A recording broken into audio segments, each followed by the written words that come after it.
Hi again, it's Jason from Fraser Valley Rose Farm, and today I will be talking about my competitors, and I hate to dwell on the negative.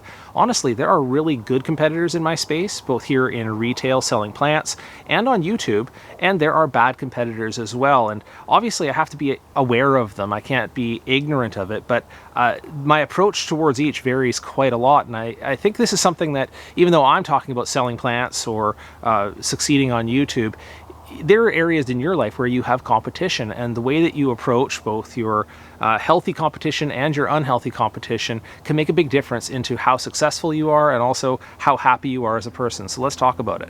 I don't want to be indelicate here, but I am going to use real names of real competitors in this video because I think it will help to illustrate my point. And the first topic I want to talk about really is the concept of scarcity. I think that idea, this mentality of scarcity, can make people do the wrong thing towards competition. And the first example I'll use of that is at the farmer's market.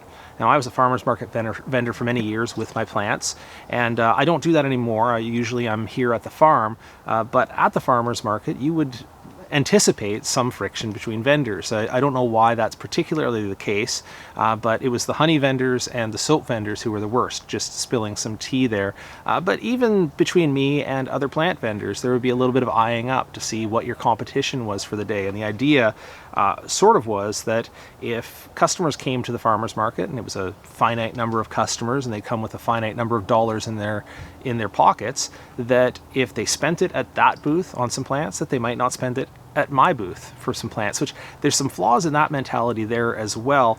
But I think in general, people are wired towards reacting to scarcity. And all you'd have to do to confirm this is have a look at some of those videos of Black Friday videos, or think about at the beginning of the pandemic when there was an idea that toilet paper was short and that people were fighting each other for rolls of toilet paper in the stores.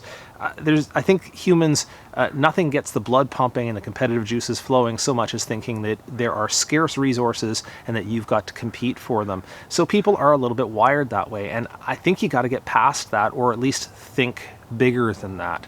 And so, let's look at the farmer's market example and say, your biggest problem at the farmer's market is that finite number of customers.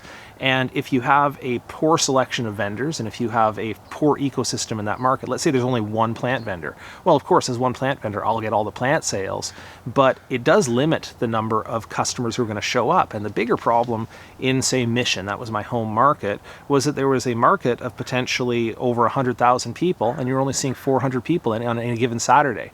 That's rough, So the idea that if you had more vendors there and they had a better assortment and they were better competitors, I'm talking, good competition, that the customers would have more to find at the farmer's market, and then over a number of weeks, you would all benefit from that idea that you have a healthy, competitive market at the farmer's market. So, I saw one of my competitors that I met at the farmer's market is a guy named Mark Stevens. I've made a video on him before. I've toured his place, and he's really into the edibles. And there was some overlap between our plants, but frankly, he focused a lot more on the edibles, and I focused a lot more on the ornamentals, or at least that's the way it turned out.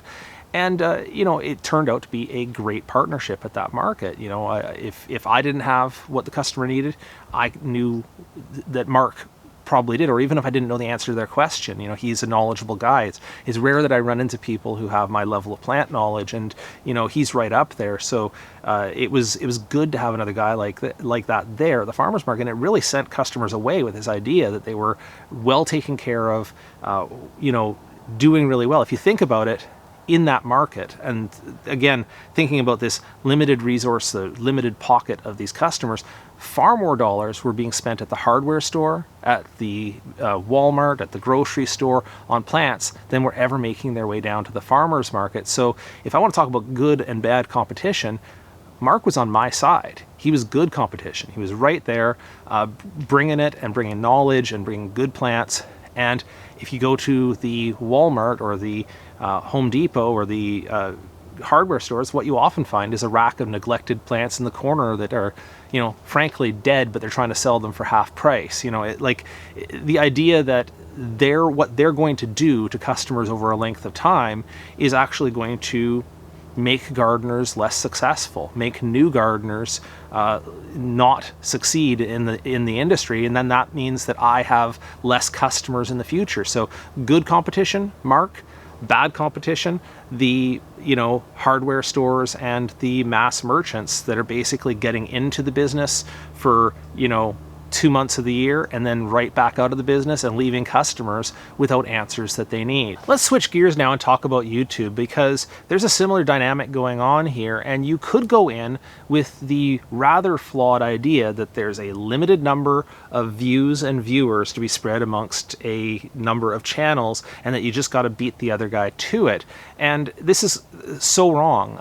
Think about it, people, and I'm not talking about just gardeners, but people who potentially could watch gardening videos can range from not interested at all to very, very interested, and how far they go along that scale really depends on us. And so if you turn them off with bad information really quickly, you may not make a gardener out of that person. But if you can keep them now on YouTube, you can keep them on YouTube interested, excited, being educated, they're just going to jump from one channel to the other. Most of the referring videos, I have analytics on this, and most of my referring videos on, let's say, propagating roses come from Mike Kincaid's channel, and many of my information on just general rose stuff comes from the Rose Geeks channel. I mean, they bounce back and forth, and if they're getting good information and they're enjoying the information, then these competitors, say, are actually allies. They're keeping those viewers on platform, watching gardening videos, and extending their journey into gardening and their knowledge of gardening, which helps us all. And if I want to say who's bad competition in this case, I mean, I'm going to name some names, and 5 Minute Crafts or Brightside or some of these clickbaity gardening channels that show magic powders that you could use, or magic solutions. I mean, these are terrible ideas on their face, and what they're going to do is they're going to create customers, in this case viewers, who are not succeeding and frustrated and annoyed, and because it's kind of clickbait, that leaves a bad taste in your mouth anyway. So those are just bad competitors. And as far as YouTube goes, anybody off platform is also kind of a, not say a bad competitor, but certainly not helping me. So I would certainly much rather say that Mike Kincaid is my ally and the Rose Geek is my ally, as opposed to that person going and reading a book, which is not a bad thing either, because it helps their gardening journey, but it isn't on platform. And so as far as best competition for me, best competition are those YouTubers that are right in plain view of me. Finally, now that I've moved on to selling retail rather than going to the farmer's market, I'm looking at a completely different set of competitors, and it's the same process, I'm just looking at different people. So probably my most direct competitor here in the retail space is a guy named Brad Gelbert, who's actually well known to rose people because he's a breeder of roses, and that gives him what I would call an insurmountable advantage. But that's not a bad thing. He's a great seller of roses. He does a great job of pre-selling his roses into the local market, has great relationships with the local clubs and rose societies, and he presents his products extremely well. And this brings me to my next point, which is that ultimately, when you look at your competition, you look at good competition, strong competition, people who are better than you right now, you can look at them and say they've solved or are solving the same problems that I'm working on today, and their solutions can look a lot like my solutions. It doesn't mean you go and clone or copy what they're doing, but there are ways you can cooperate with this. And that Mark Stevens I talked about in the first section, who I competed against at the farmers market, and we share tips on where to get our pots, where to get our soil. He has to solve a lot of the same problems about attracting and retaining customers that I do. And when I look at Brad Gelbert, who we're on not on unfriendly terms, we've been quite cooperative in the past, and I can look at the way he's presenting his plants and look at what he's doing in the business and say that's a model of how I can go forward. Who's bad competition? Once again, I go back to those pop-up markets or pop-up shops of plants that just get into the business quickly for a couple months of the year, hardware stores, grocery stores. Those competitors just don't do anything for the business. And if they're not giving out good information and they're not developing the customers, then they make people less successful in the hobby. I can go forward knowing that people like Brad Gelbert or Clearview, who I did a video of earlier in the season, and again, much, much larger than where I am right now, but I know that when people go there, they're going to go away satisfied with the value, satisfied with the quality, satisfied with the information. They're not turning people who are novice gardeners into ex-gardeners. They're turning them into gardeners who can bounce back and forth between all of our different stores and build the market together. So that's my view on competition. I hope I didn't come down too hard on anyone. Really, honestly, I spoke a lot of praise towards my competitors. And the bad competition, well, what I would say about them is you don't have to beat them. You can just disregard them. Once you know about them, once you've analyzed their approach to the business, you don't have anything to learn from them, so just set them aside, work with your good competition, and eventually you'll sideline those guys. All right, that's all I had for you today. I hope that was interesting or useful, and if you have any questions or comments about it, please drop that below in the comments of the video. Thanks so much.